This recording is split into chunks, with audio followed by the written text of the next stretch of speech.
As adults, we all know how debilitating stress can be, but have you ever considered how stress can affect your kids?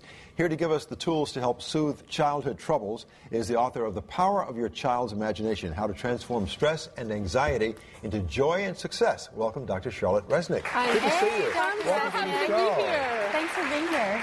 So most of our viewers are parents, especially moms, maybe. Yeah. So what kinds of stresses should we be aware that our kids are dealing with? You know, you'd be surprised. Life. Fitting with friends, not feeling they're good enough, not doing well at school, worrying about anything, having trouble sleeping. It affects their sleep. It affects how they think. It affects how they're doing, even studying. It's all over the place. I read a statistic earlier from a survey that said some kids who are facing stress just do self-destructive things like banging their heads against walls or biting themselves. How common is that kind of behavior? Thank goodness it's not too common. You see it more in younger kids when they don't have the tools, when they don't have the language to express their stress or to deal with it. That's why my passion, that's why I'm teaching kids how to deal with it, because it's there. Besides, like, not sleeping, are there other signs that are more common that we should pay attention to? Irritability, anger, short fuse.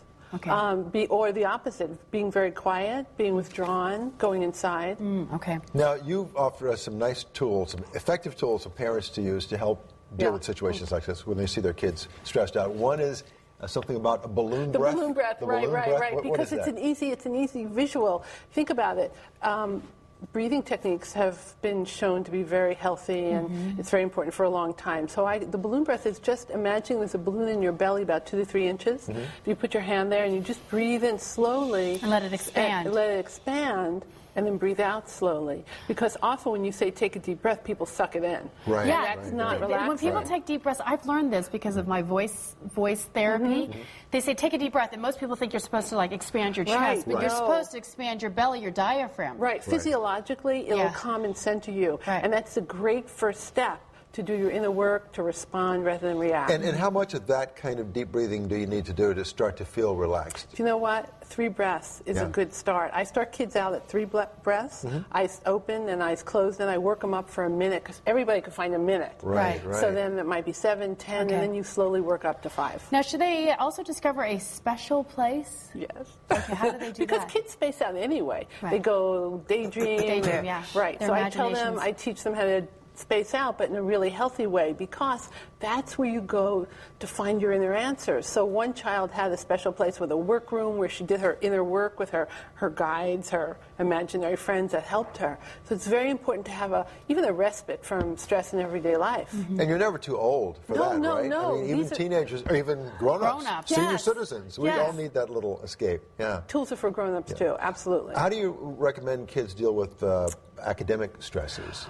Oh, I see this all the time. One of the ways, I have them call in one boy who's having a lot of trouble with spelling. He was getting like 27 words wrong in a paragraph. So he called in a spelling wizard. And his wizard, because everyone's into wizards with Harry Potter, his wizard cleaned out his brain, helped him really learn easily, whispered the answers of the spelling words in his ears, and within a few months he was down to like 3 or 4 errors. Did that just help him focus or something? Or it just helped him focus. It helped him not panic. Because when we're panicking, when we're worried, we're not thinking well. I'm sure the young ones also can have animal friends, you suggest? Yes, even old ones. Because think about it, in shamanistic work, everyone has power animals. So animal friends are protectors. They take good care of you. They have your best interests at heart. I'm thinking of a little girl who was having trouble sleeping, so she called in an animal friend, and a unicorn showed up, Miss Sapphire, and gave her a gift of a sleeping potion in a beautiful perfume jar. And she's supposed to sprinkle it over her head and say,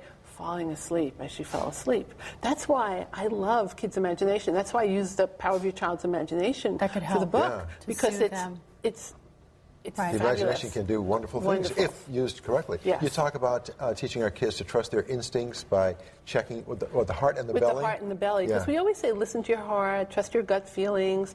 And there's a lot of neuroscience that shows us that cells that are in our brain, there are similar cells in our intestinal tract. So it's like we have a second brain.